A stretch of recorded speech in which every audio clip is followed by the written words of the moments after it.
Welcome to TOCHI Stories. Please don't forget to like, subscribe, and turn on post notification because it will mean the whole world to me. Now let's get right into the story. Brace yourself. The rain fell in thick, angry sheets that soaked through the rusted zinc roof and splashed into the dented pots scattered around the room to catch the drips. Inside the cramped one-room apartment in ABA, Adora crouched beside a tiny kerosene stove, stirring a pot of watery ogbono soup. Her bare feet rested on the cold cement floor, and the tattered wrapper tied around her chest clung to her skin.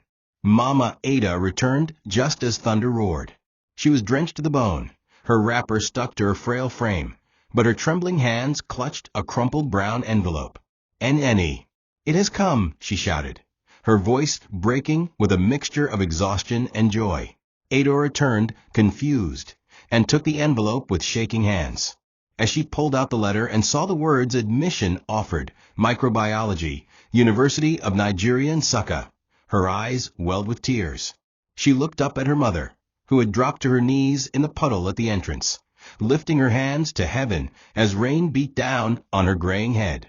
The neighbors peeked from behind rusted windows and flapping curtains, some muttering insults, others laughing. "Is it rice you won?" one woman mocked. "School with what money?" another jeered. But Mama Ada didn't care. Her face, lined with years of suffering, glowed with pride. "My daughter will be great. You people will see," she declared, her voice hoarse yet steady. Adora tried to pull her mother out of the rain, but the woman shook her head and stood up slowly, water dripping down her arms. "Let the heavens be witness," she said, pointing skyward. "I swear with the womb that bore her, I will sell every cloth on this back, fetch every gallon of water, carry every basket in this market. But my Adora must graduate." She looked her daughter dead in the eye. "Even if it kills me."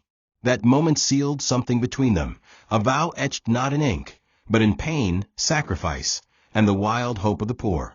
That night, as the wind howled and rats scurried across the floor, Adora lay awake, staring at the cracked ceiling. She imagined herself in a lecture hall, raising her hand confidently while classmates turned to listen. She imagined labs, computers, microscopes, and writing exams without fear. She saw herself standing on a convocation stage, her mother in the crowd, screaming her name. But with every hopeful image came the biting reality. They had no savings, no helper, and rent was due. School fees alone could break them. Yet even in the face of impossibility, her mother hummed an old Igbo hymn softly in the dark, her fingers gently stroking Adora's hair. That night, Adora didn't sleep. She wrote down every item she could sell, every chore she could do, and every prayer she could remember. Hope had arrived not with money, but in a damp letter. It was all they had, and it had to be enough. The next morning arrived with the same routine hardship. Adora fetched water before sunrise, Mama Ada packed her baskets for the market, and the cockroaches under the wooden cupboard scurried as if nothing had changed. But something had changed. Adora was now a university student, and that identity sat heavily on her shoulders. They shared one boiled yam that morning with palm oil and salt. As they ate on the floor, the front door suddenly creaked open. It wasn't locked. It never really was. In stepped their landlord, Pa Anin, with his swollen belly leading the way. His wrapper was barely tied, and his eyes roamed with a boldness that made Adora's stomach turn. "So this is the house of celebration?" he asked mockingly, waving a red stamp paper. "You people are dancing in rain and forgot to pay 2 years' rent." Mama Ada stood, wiping her hands. "We will pay you, sir. We've not defaulted before." Pa Anin laughed dryly. "You think I'm running charity?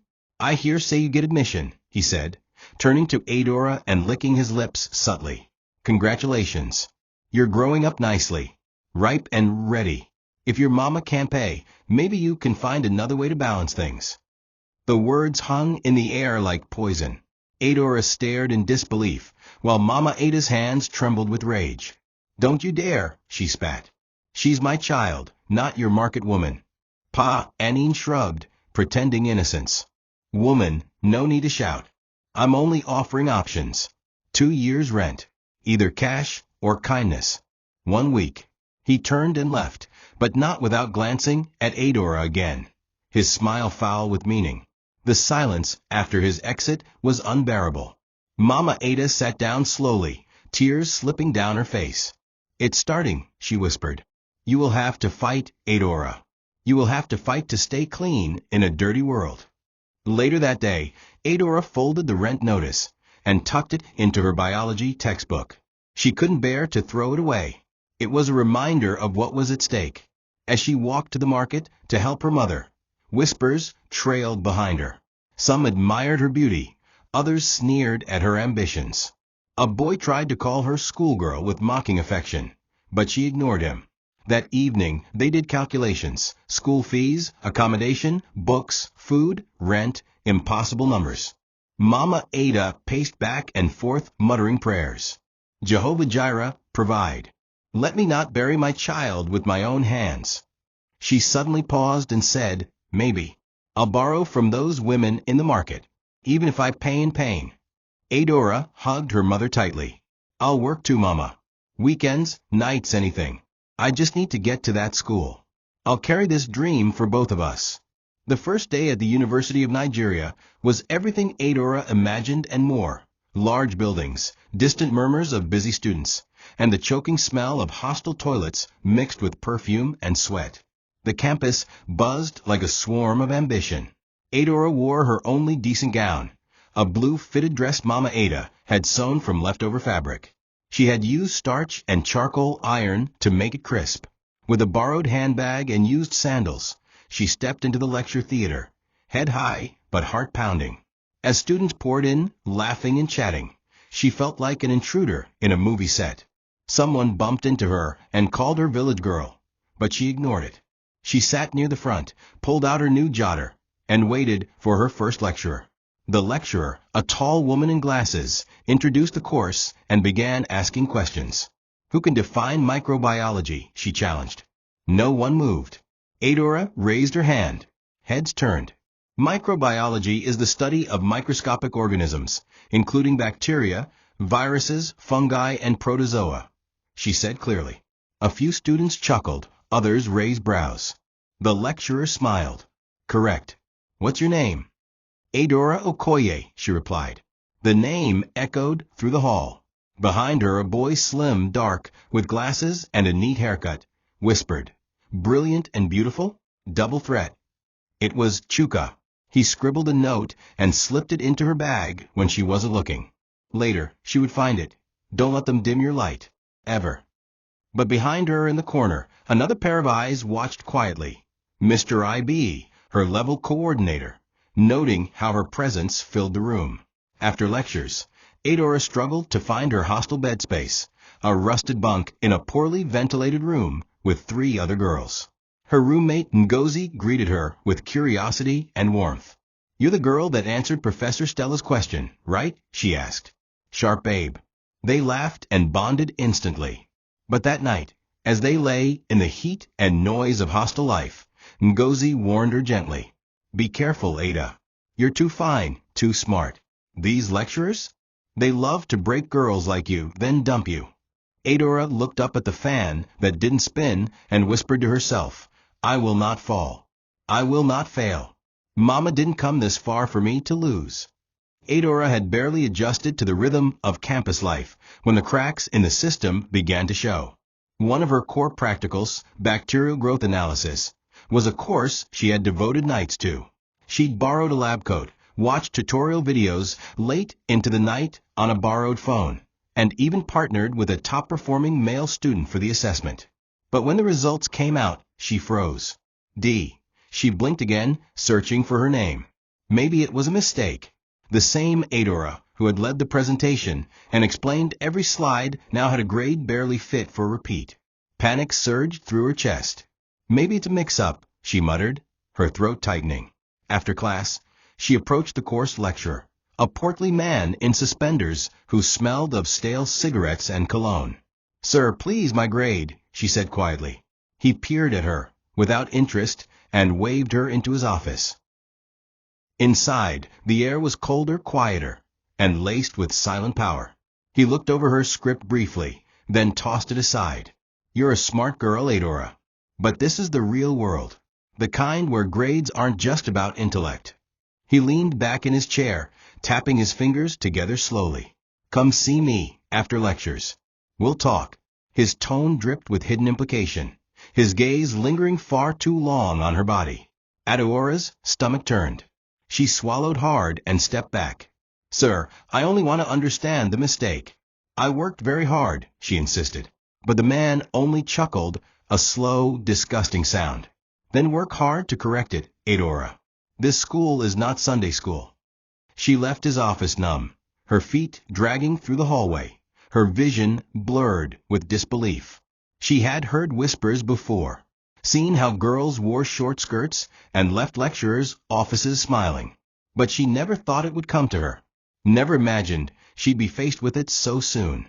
By the time she returned to her hostel, her body felt like it didn't belong to her. Ngozi noticed her silence immediately. You've seen it too, haven't you? She asked, gently placing a hand on Adeora's shoulder. Adora only nodded. They sat in silence for a while, Ngozi peeling boiled groundnuts, Adora chewing the shell absent-mindedly. You think they'll ever stop?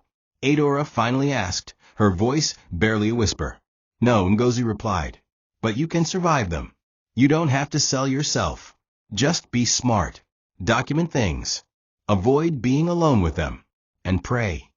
That night, Adora stared at her lab coat hanging by the bed and wondered what it meant to succeed as a girl in Nigeria. Not by brilliance alone, but by navigating a world designed to test, break, and stain her dignity. The first call came from a stranger. Adora was in a 200-level genetics class, taking notes when her phone began to vibrate insistently in her bag. She ignored it the first time, then the second. But by the third call, she sensed something was wrong. As soon as the lecturer dismissed them, she raced outside and answered. Are you Adora, daughter of Mama Ada, who sells ugwu in the Central Market? A man's voice asked. Her heart stopped. Yes, what happened? The man hesitated. Your mother, she collapsed in the market. We're taking her to the health center now. Adora didn't wait for more. She dashed to the nearest ATM, withdrew her last 2,000 Nigerian nairas, and boarded a Kiki straight home. The journey felt like a nightmare. The air smelled of burnt petrol and fear. She prayed under her breath the entire way, her fingers trembling. The health center was more of a glorified chemist. Paint peeled off the walls, and the only nurse on duty was asleep with earphones on. Adora found her mother lying on a rusted stretcher, eyes closed, her wrapper twisted. What happened? She cried, kneeling beside her. A woman in the market explained that Mama Ada had been arguing with a customer over bad tomatoes when she suddenly gripped her chest and fell. It was like she couldn't breathe, the woman said. The center gave her paracetamol and a sachet of glucose, claiming they had no oxygen or proper diagnostic tools. Adora broke down. How can you not have oxygen? How do you call this a clinic? She screamed. But no one responded. They were used to this, poor people collapsing and being patched with pills and prayers. She used the remaining money to buy medicine, but that night she slept beside her mother on the floor, covering them both with a wrapper. When Mama Ada finally opened her eyes the next morning, she smiled weakly. I'm sorry, Ada, she whispered. I was thinking of school fees and forgot to eat. Adora felt rage rise inside her, not at her mother, but at the life they had been handed. The world had not just failed them. It was trying to bury them slowly. I'll work extra. I'll find something to do. You will not die. I forbid it, she said fiercely. That afternoon, Adora went from shop to shop asking for part-time work. She swept stalls, cleaned toilets, and carried goods. By evening, her palms were blistered, but she had made 600 Nigerian nairas. It wasn't enough, but it was something. As she knelt beside her mother that night, feeding her soaked gari and fried groundnuts, she whispered, No matter what, I'll make you proud. I swear it. By the time Adora resumed classes fully again, she began noticing patterns she had missed before. There were girls in every department who wore tight skirts, red lipstick, and always sat in front, not to learn, but to be seen. These girls never complained of carryovers. Their grades stayed perfect. And they always had money, new wigs, perfumes, and phones Adora couldn't even dream of affording. One girl in her faculty drove a Corolla, a gift from a senior lecturer, who also happened to be married with 3 children. "It's the system," Ngozi told her one night. "You either bend or you break. You think brilliance alone will get you a first class? They'll fail you on purpose until you come crawling."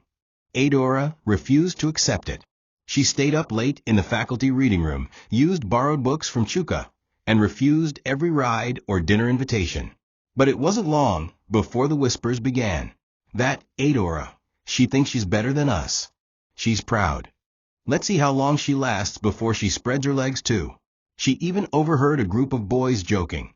"Let's bet who gets her first, the lecturer or the landlord?" The air around her grew hostile. Some girls stopped talking to her, believing she was trying to shame their choices. Even Ngozi warned her gently, "Be careful.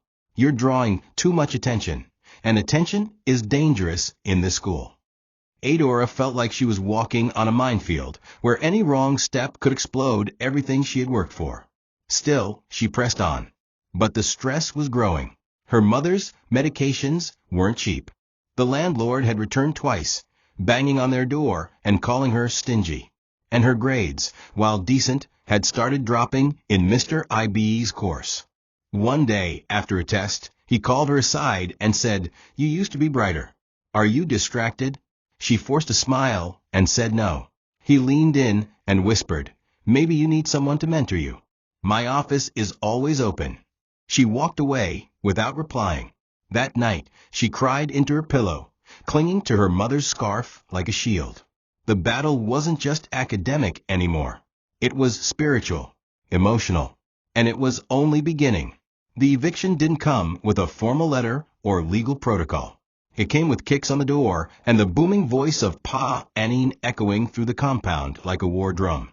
It was just past 10 p.m., and Adora was revising with a kerosene lantern while Mama Ada lay weakly on the mat. The moment she heard his voice, she tensed. "Open this door. I say open it now," he bellowed, slamming his palm repeatedly against the flimsy plywood. Neighbors began peeking from their windows. Some smirked, others murmured, but none intervened. When Adora cautiously opened the door, Pa Anine shoved it hard, pushing her backward. He barged in, bare-chested, reeking of dry gin, and with rage dancing in his eyes. 2 years' rent, no single kobo. You date shot my air for free? Tonight, una comet, he barked, pointing at their few belongings, a plastic bucket, a torn mattress, and a single pot. Adora tried to reason with him. She begged, offered to pay part of it, to plead for just 1 more month.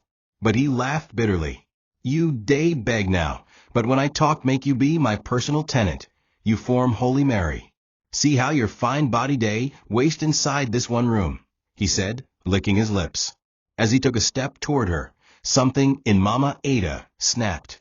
Though frail and dizzy, she reached under the mat and pulled out a rusted knife she had kept hidden since last year's robberies. With shaking hands and fire in her eyes, she stood up and screamed, "Touch her and I'll kill you. You think poverty made me weak? I'll die protecting my child." Pa Anine stumbled backward, momentarily stunned by her ferocity. For a second, it looked like he'd attack, but the eyes watching from nearby windows held him back. He spat on the ground and stormed out, shouting over his shoulder, 2 weeks. If una no pay, I'll throw una load outside like gutter pigs." The silence after he left was thick with dread. Mama Ada collapsed on the mat, her chest heaving, and Adora rushed to hold her. Tears streamed down her face as she whispered, "I'll fix this, Mama. I swear." The next morning, Adora skipped lectures and went from street to street looking for cleaning jobs. She washed cars, mopped pharmacy floors, and even helped a woman with laundry just to gather enough for the first installment. But it wasn't enough. Every 50 Nigerian nairas note felt like a stone in her chest. By nightfall, she sat outside their room, looking up at the stars through a web of electric cables, and asked God why the poor had to fight so hard just to breathe. She didn't know what hurt more, the poverty, the shame, or the fact that she could see the exhaustion slowly killing her mother, while powerful men circled her like vultures waiting for weakness. And still, school was calling. Exams loomed. But for Adora, Survival had become the curriculum. Final year brought a strange blend of hope and dread. While many students wore their looming graduation like a badge of glory, Adora wore it like a burden. It meant more pressure, more eyes on her, and less room for error. She was assigned to Mr. IB for her final year project, a twist of fate she silently prayed against. But the department claimed it was random. The first time she entered his office, he greeted her with exaggerated warmth. "Adora, my star girl. I've been watching you since 100 level," he said, gesturing for her to sit. His eyes wandered, but he kept his tone professional. She sat stiffly, notebook in hand, praying the meeting would stay academic. "Your topic is excellent. Antibiotic resistance in bacterial strains. Challenging, but I trust you." For the first few weeks, he appeared supportive. He returned emails promptly, offered reference texts, and even praised her first draft. But that warmth soon began to sour. One afternoon, during a project review session, Mr. IB reached across to help her adjust her USB drive. His fingers brushed hers, too long, too deliberately. She pulled back, instinctively. He chuckled. "Relax, Ada. You're too tense. You remind me of my younger sister. So uptight." She forced a smile and excused herself. After that, his language grew bolder. "Make sure your project is well-rounded in all areas," he often said with a wink. During a departmental meeting, he whispered, "You should come to my house one of these days. I'll help you polish your project properly. You'll like my kind of supervision." Adora started avoiding him, submitting drafts by email instead of in person. But then he stopped replying. Her Chapter 3 was left unread for 2 weeks. When she sent a reminder, his response was short. "See me in my office. No more online nonsense." Ngozi was the first to notice her change in mood. "You're quieter these days," she said one evening. Adora nodded, unsure of what to say. "Is it Mr. IB?" Ngozi asked softly. Adora looked up in surprise. "You too?" Ngozi nodded. "He once told me I'd never graduate with that mouth of mine unless I learned to kneel, figuratively and literally." Adora felt sick. The walls were closing in. Mr. IB held the power to delay her graduation with one signature. And he knew it. Adora began documenting everything, every message, every email, every awkward comment. But the fear was constant. Her project, her future, her mother's sacrifices, all dangled on the mood of a man who smiled too sweetly and looked too long. She stayed up nights, rewriting her chapters, perfecting the work, praying that maybe, just maybe, her excellence alone would be enough to outrun the trap. The invitation came on a Wednesday evening via WhatsApp. "Adora, you've come very far. Let's celebrate your progress. Departmental dinner. 7 p.m. sharp. Dress well. You're my guest." There was no question mark. Just instruction. Adora stared at the message, heart pounding. She hadn't seen him in nearly a week. He had ignored her last 2 project submissions, marked her attendance as absent for one of his seminars, and left passive-aggressive comments on her group WhatsApp forum. But now this?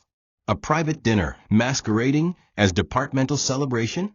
She showed Ngozi the message. Ngozi raised a brow. "Dinner at whose house?" "Mr. IB doesn't invite anyone unless," she didn't finish the sentence. Adora's pulse quickened. "If I don't go, he'll fail me. If I do, I don't know." Her phone buzzed again. "You can wear that black gown you wore to the seminar. You looked beautiful in it." That night, Adora sat on her bunk, the black gown lying beside her like a loaded weapon. It was the only formal dress she owned, a second-hand piece Mama Ada had bought 2 years ago. She didn't want to wear it, didn't want to go. But exams were weeks away, and her project defense depended on Mr. IB's signature. "Maybe if I just show up and remain firm, he'll back off," she thought. But her instincts screamed otherwise. Just then, Ngozi returned with a small black device. "A voice recorder," she whispered. "Just in case. Hide it in your bra. Let it catch everything. Even if he doesn't touch you, let the world hear how they corner us." Adora hesitated, but took it. As she dressed, her hands trembled. Her reflection in the broken mirror stared back at her, not with confidence, but with quiet terror. She felt like a lamb walking into a lion's den. She arrived at his house around 7:15 p.m. The street was quiet, and the compound eerily dark. Mr. I.B. answered the door with a wide grin and a silk shirt unbuttoned halfway. Inside, the living room was lit by a single bulb, and jazz music played softly in the background. "Welcome, my Adora," he said, taking her bag without asking. There was no other guest in sight, no other car outside, no departmental dinner. Just a table with wine, rice, and chicken. "Eat first. You need to relax," he said, pouring her a drink. Adora sat stiffly, her hands on her lap, refusing the glass. He watched her for a while, then walked over and sat beside her, too close. "You don't have to pretend anymore," he whispered. "You're not a little girl. You know how this school works. One night, one simple night, and you'll graduate with distinction. I can make that happen. But you have to give me something too." Her heart stopped. This wasn't negotiation. This was a transaction of dignity. And she was the currency. The very next day, after the awkward, chilling encounter at Mr. I.B.'s house, Adora received a call from one of the market women she knew. "Your mother fainted again," the voice crackled. This time, she didn't wake up quickly. Adora's stomach flipped. Her hands trembled as she grabbed her handbag and ran. The university was hours away from home, and by the time she arrived at the nearest health clinic, she found her mother lying on a wooden stretcher, her chest rising and falling slowly. Her wrapper had been partially cut open, and her lips were dry and pale. She was gasping for breath, the nurse said. "We've stabilized her, but we need to refer her to the general hospital for proper care. She needs tests. She may have hypertension and ulcers." Adora's mind reeled. Hypertension? Ulcers? Her mother had been working non-stop, enduring emotional stress, starvation, and fear, and now her body was finally giving out. Adora sat by her bedside through the night, watching the woman who raised her shrink under illness and fatigue. Every rise and fall of her chest felt like a clock ticking away her strength. "Why didn't you tell me?" Adora whispered. Mama Ada forced a smile. "I didn't want to distract you from your studies. I'm fine. It's just tiredness." But even as she spoke, her voice was frail, the muscles in her cheeks twitching from strain. Adora knew the truth. Her mother had been hiding her pain for months. Her silence was a sacrifice, a choice to bear the burden so her daughter wouldn't lose focus. But now it was catching up with them. The nurses requested 25,000 Nigerian nairas for full tests. Adora had 2,700 Nigerian nairas in her bag. That evening, she sat on the hospital stairs and wept into her palms, silently begging God to heal her mother. "Please," she whispered into the empty air. "She's the reason I fight. Don't take her now." Determined not to lose her, Adora returned to campus and begged for extra cleaning work at nearby restaurants. Chuka noticed her sunken eyes and growing silence. "Talk to me, Ada," he said one day after class. She shook her head. "My mother's sick.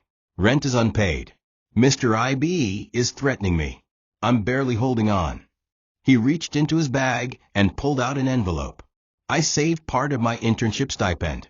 It's not much, but please take it." Adora hesitated. "I can't take your money." "You can," he said softly, placing it in her hand. "And you will."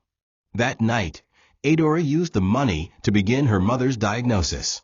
As they wheeled Mama Ada in for tests, she sat outside the hospital gate, barefoot, hugging her school bag. Her mind was split, one half with her dying mother, the other with the ticking clock of project deadlines. The life of a final year student was supposed to be filled with anticipation. For Adora, it was a tightrope of survival. Rumors are cruel weapons, sharper than knives and faster than bullets. It started with whispers in the hallway. "She's Mr. I.B.'s favorite. She visited his house. She's using beauty to pass." The same people who once admired Adora's discipline now turned her into gossip meat. Her name floated through hostel corridors and WhatsApp group chats. One girl even messaged her anonymously. "How much did you charge him? I might want to join the business." Adora felt exposed, humiliated, and betrayed. Worse still, Mr. I.B. had not signed her Chapter 4, and her project defense was 2 weeks away. Her classmates began murmuring that Adora would be delayed. No project, no defense. No defense, no graduation, someone said loudly as she passed by. She ignored them, but the fear in her heart tightened.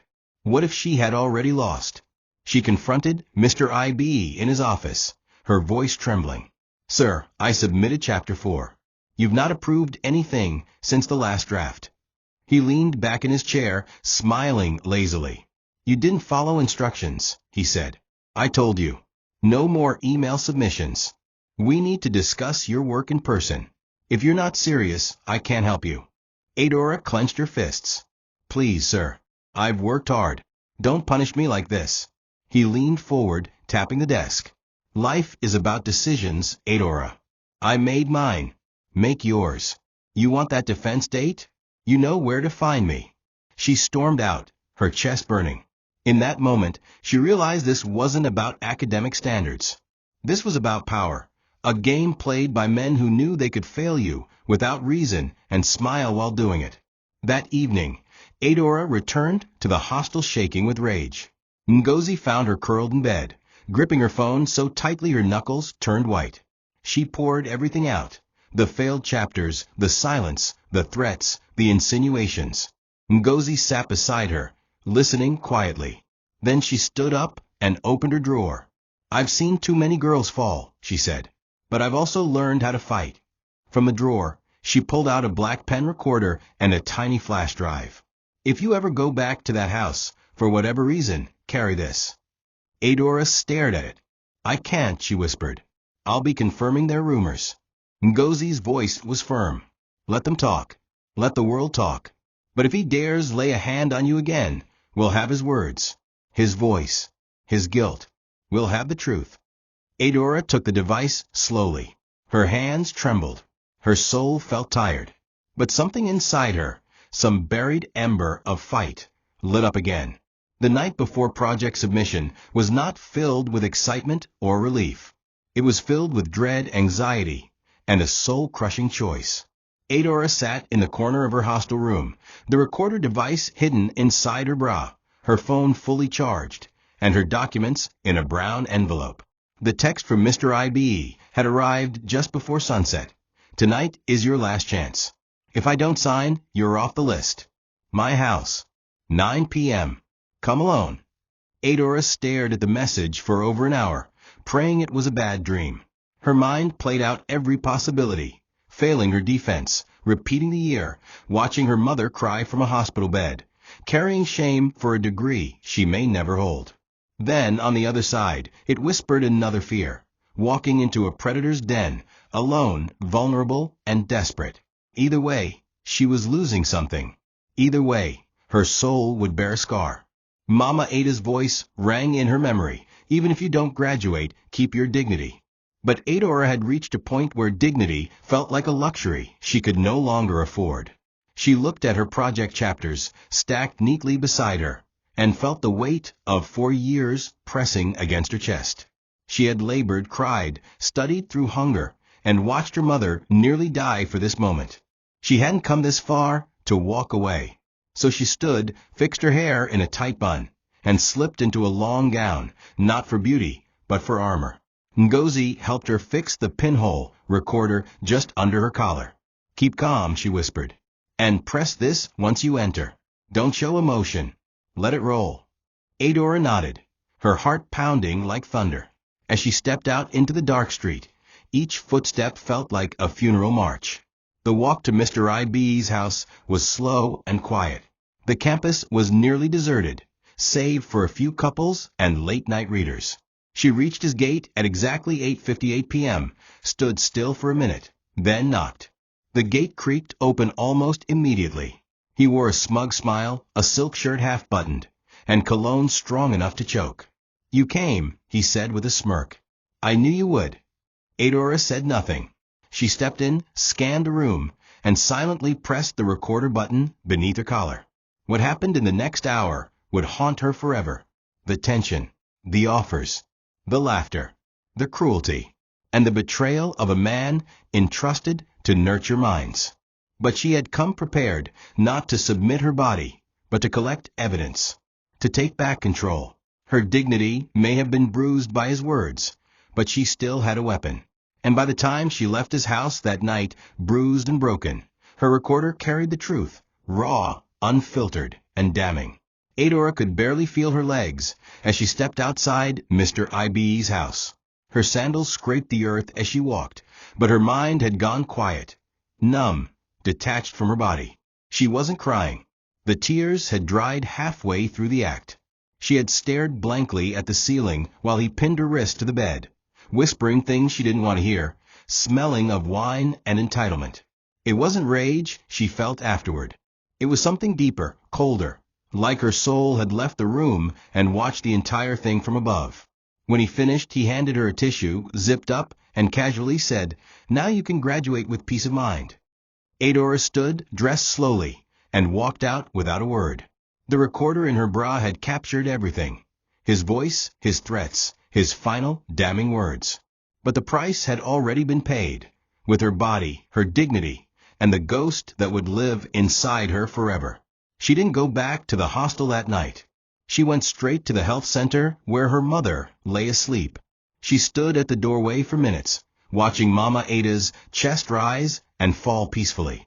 The woman who had starved borrowed and bent over backward for her daughter's future. If she ever found out what happened tonight, it would kill her. Adora walked to the bench outside the ward and collapsed into herself. Her fingers shook as she reached for her phone and messaged Ngozi. "It's done. I have the recording. I'll bring it tomorrow." Ngozi responded almost immediately. "Come to the tech lab. Chuka will help us process and encrypt the files. No one else must touch it." Adora turned off her phone and stared into the night sky, silent tears finally falling down her cheeks. She didn't know what scared her more, the recording being leaked or it being ignored. Either way, something had changed in her, something she could never get back. By morning, she washed her face, changed into a fresh gown, and went straight to Chuka's department. She didn't need to explain. One look into her eyes, and Chuka knew the story was real. He gently took the recorder, downloaded the audio file, and listened with headphones. After 5 minutes, he pulled them off, face pale and jaw clenched. He really did it?" he asked. Adora nodded without meeting his eyes. "I need it edited and backed up. Password protected. Hidden in at least 3 different drives," she whispered. Chuka got to work. For hours, they sat in silence, Ngozi joining them later with hot bread and tea that Adora barely touched. The room smelled of printer ink, old wires, and justice in the making. When Chuka finished, he handed her a drive. "It's encrypted and backed up. Now we wait." Adora clutched the flash tightly. It was small, too small to carry what it now held: her truth, her pain, and Mr. IB's downfall. The hours that followed were a mix of panic and paralysis. Adora found herself replaying the audio over and over in her mind. Every word, every breath, every disgusting line he whispered, as if her silence were consent. She sat in the back corner of the campus chapel one afternoon, holding the flash drive under her scarf like it was a sacred relic. It was more than evidence. It was a piece of her soul now. Chuka and Ngozi had formed a quiet alliance, helping her strategize the next steps. "We can't give it to school authorities directly," Ngozi warned. "Too many cover-ups. We need the student-led anti-sexual harassment group involved. They've been fighting for this for years." Chuka nodded. "And it needs to go viral. So even if the school buries it, the public won't." Adora wasn't ready. But silence was no longer safety. It was a prison. And the only way to break out was through fire.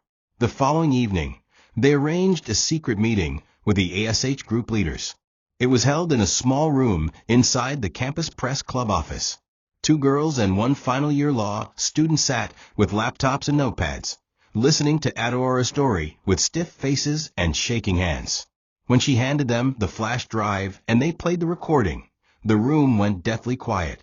Mr. IB's voice, arrogant and casual, filled the room. "You girls act innocent, but I know you. 1 night is all I need, and you graduate with first class.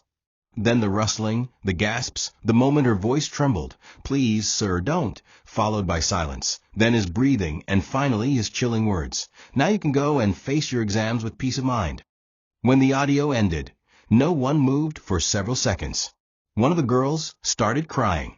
The law student simply said, "We're going to war." They created a plan immediately. A public campaign masked as an anonymous expose. The recording would be edited to protect Adaora's identity. For now, it would be circulated through campus gossip blogs, student WhatsApp groups, and anonymous Facebook pages. By the time the school tried to react, the evidence would already be in public hands. They scheduled the drop for the morning of graduation day, when the media would be present, the school's PR team on edge, and parents gathered in thousands. Adora didn't sleep that night. She sat in the chapel again, hands clasped tightly, praying with no words, just tears. "God, if you see me, if you see what he did, let the truth burn through everything," she whispered. That morning, as she wore her graduation gown and pinned her cap to her braided hair, she felt no joy, only purpose. Today wasn't just a convocation. It was Judgment Day. The sun rose slowly over the convocation ground, casting long shadows across the white tents and rows of plastic chairs. Parents arrived in waves, dressed in vibrant ankara and lace, clutching their phones and bouquets, beaming with pride. Drummers performed at the gates. The air was festive, filled with loudspeakers, name tags, and the excitement of fresh futures being birthed. But Adora felt none of it. She sat quietly under her department's tent, her gown ironed, her face expressionless. Her mother, though still weak, had insisted on attending. She sat beside her daughter, leaning on her cane, eyes scanning the crowd. "You made it, Ada," she whispered. Adora nodded slowly, blinking back the emotion swelling inside her. No one around her knew the storm that was about to break. No one knew that their perfect ceremony was a ticking time bomb, and the detonator sat inside every smartphone in the arena. At exactly 9:15 a.m., as the Dean of Student Affairs stepped up to the podium, the first ping went off. Then another. Then dozens more. Students began murmuring, refreshing their phones. The school's WhatsApp broadcast group was flooded. A video titled "Lecturer Caught Forcing Final Year Student for Sex" was spreading like wildfire. Within minutes, Facebook pages and Instagram stories were reposting the audio clip. Mr. IB's voice echoed across hundreds of devices. Some gasped. Others dropped their phones. Parents squinted at screens. One woman screamed. A final year male student shouted, "It's him. It's that microbiology lecturer." Then chaos. Students began pointing toward the faculty tent where Mr. IB sat in his usual pomp, surrounded by colleagues. He hadn't heard it yet, but the moment his phone vibrated and he pressed play, his entire face changed. He stood abruptly, turned to flee, and walked straight into three men in plain clothes. The arrest was swift and public. As police officers handcuffed Mr. IB in front of everyone, flashes went off. Cameras clicked. Phones recorded. His wife, dressed in matching asawoke, standing just meters away, ran forward screaming, "What is this? What is happening?" But the truth was out. Fully, loudly, irreversibly. The vice-chancellor tried to calm the crowd, but it was too late. Students chanted justice for Adora, even though her name hadn't officially been revealed. Lecturers looked away.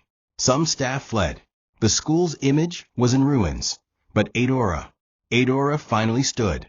Her legs trembled, but her eyes were steady. She helped her mother to her feet, and together they walked out of the convocation ground through the back gate, away from the noise, away from the shame. In that moment, her degree didn't matter. Her name didn't need to be called. The world had heard her voice, and the price of her silence had finally been paid by the man who thought she would never speak. The dust had barely settled when campus security and law enforcement released the official statement. Mr. IB was being arrested on charges of sexual harassment, academic abuse, and coercion. The evidence undeniable and grievous.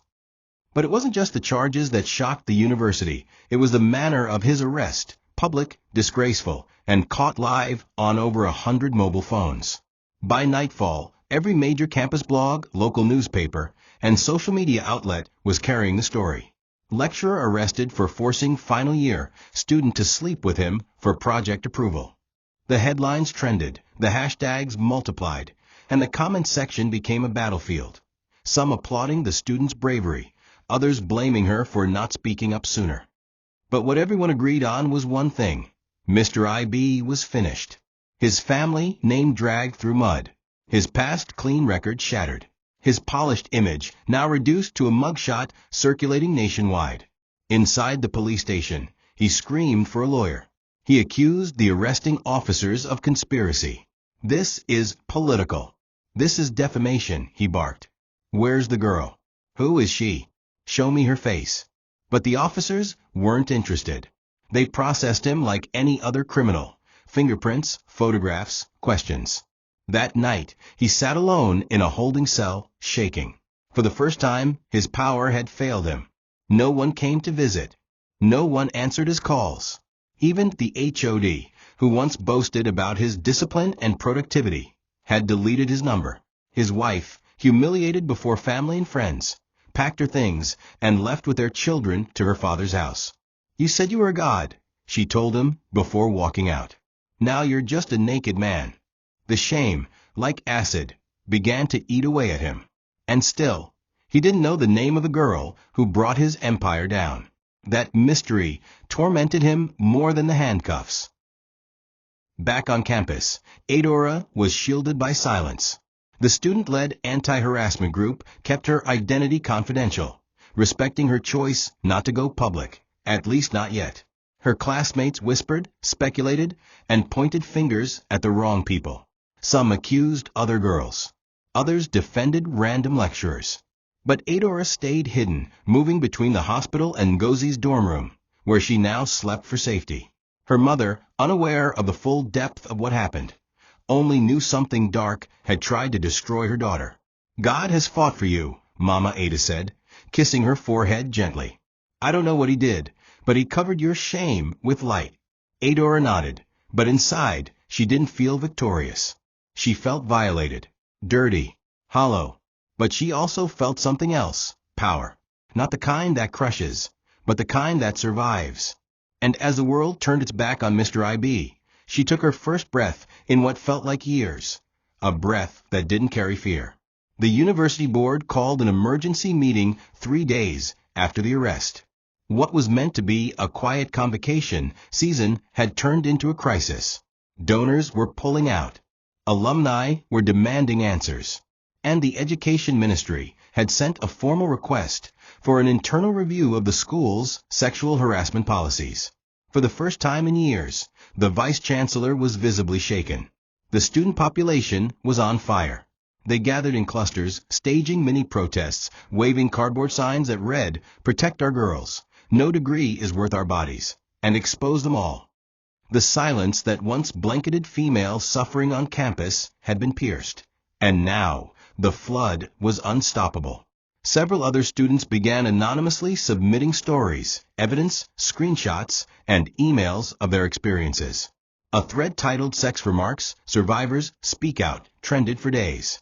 Mr. IB wasn't the only one. Behind closed doors, the university's legal department scrambled to do damage control. They offered hush settlements to 2 other girls whose recordings were weaker, whose cases could still be buried. But the girl who exposed Mr. IB had become a symbol. "We need to know her identity," reporters said. "We want to hear her voice."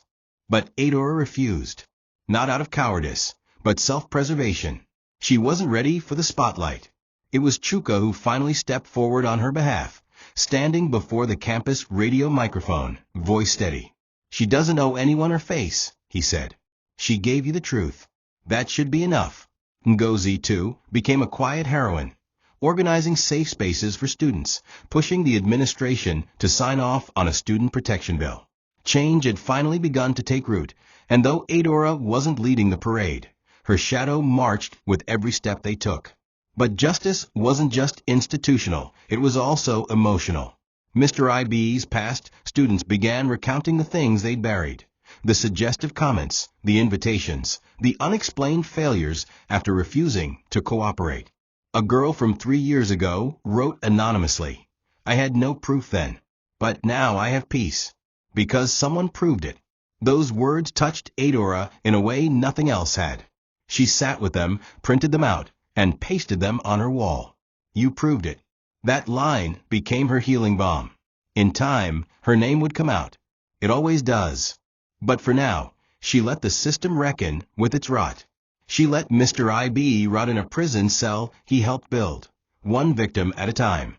And she focused on the only justice that mattered, reclaiming her voice, even if it trembled. While Adora worked quietly on healing, Mr. IB's life disintegrated before the eyes of the nation. After his arrest, investigative journalists began digging into his past. It turned out he had a long history of misconduct, hidden settlements, informal warnings, and one transferred case from a polytechnic in Bainway years before. But his friends in academia had always helped him sweep it under the rug. This time, however, the rug had caught fire. One newspaper headline read, "Sexual Predator in Suit, the Rise and Fall of a Trusted Lecturer." By the second week of trial, 3 more women filed testimonies, strengthening the case. The judge, furious at the university's former negligence, denied bail. Mr. IB now faced multiple charges, not just of sexual assault, but professional misconduct and psychological abuse. His name was stricken from every academic board he had ever served. His career, his reputation, and his legacy, all reduced to ash.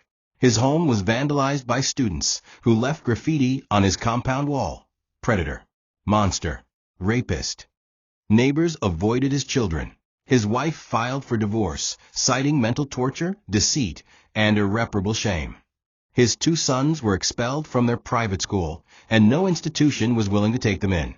His bank accounts were frozen pending a full financial audit. And inside the prison, he was no longer the respected professor, just another inmate, ridiculed and isolated. Some nights, he would scream into the dark, blaming the girl he never met. "She ruined me," he would yell. But no one responded. He had dug his grave, brick by brick, girl by girl, year after year. And now, the world was burying him inside it. Back on campus, the semester ended quietly. Exams were completed, transcripts printed, and students began moving out of hostels. Adora received her final results, first-class honors. It should have been a moment of celebration, but instead, she stood in front of the notice board with tears in her eyes, not for the grade, but for everything it cost. Ngozi hugged her tightly. "You did it," she whispered. "You beat them. You beat the system." Chuka handed her a single yellow rose and said, "Thank you for not letting them win."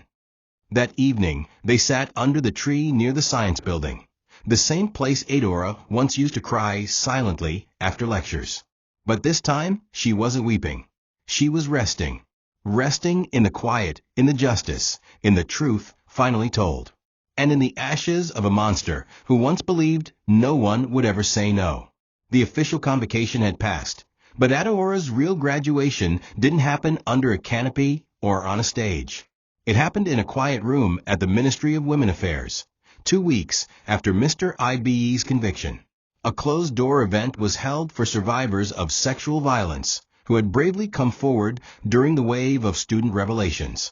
Adora, still anonymous to the public, had been specially invited for her role in the largest scandal her university had ever faced.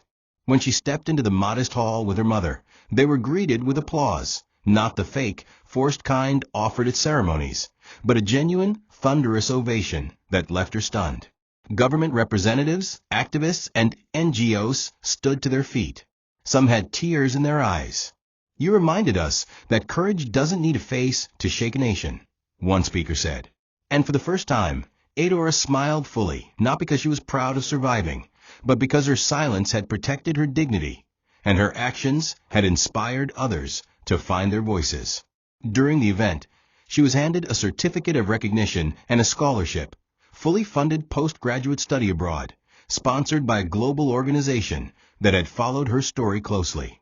Chuka and Ngozi were also honored for their roles in documenting, protecting, and defending the truth. The news made headlines again, and this time, Adora was ready to speak. She didn't name herself or show her face, but her voice was broadcast across radio stations, saying, "I'm not the only one. I'm just one of many. And if my pain saved even one other girl from harm, then it was not in vain." The room fell silent after that. Mama Ada, sitting in the front row, had tears streaming down her cheeks. She clutched her bag of medications, but held her head high, knowing her daughter had walked through fire, and didn't come out burnt, but blazing. After the event, Adora and Chuka walked around the city, quiet in each other's company. There was no romance between them, not yet, just a shared bond built on truth, respect, and mutual sacrifice. "Do you think it's over?" she asked, watching street lights flicker. "Not for everyone," Chuka said. "But for you. This chapter is closed. You opened a door for others to walk through.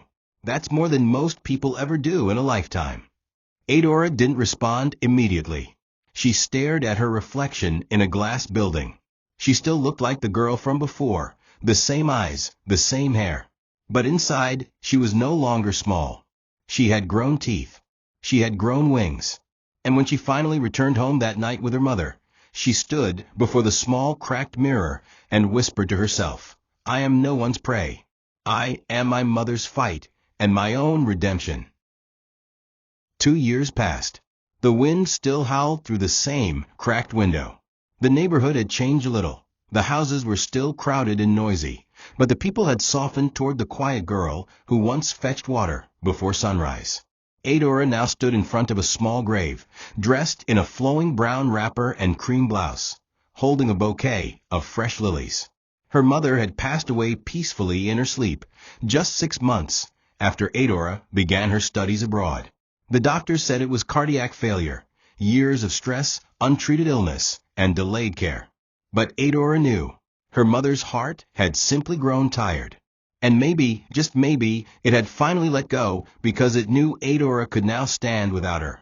As she knelt beside the grave, she didn't cry. Her face was calm, her eyes full. "I made it, Mama," she whispered. "I did everything you prayed for. I didn't fall. I didn't forget." She placed the flowers gently on the gravestone, then pulled out an envelope. Inside it was her master's degree certificate, a photo of her at the UN conference where she spoke about survivor protection laws, and a handwritten letter. "They will remember you too," she said aloud.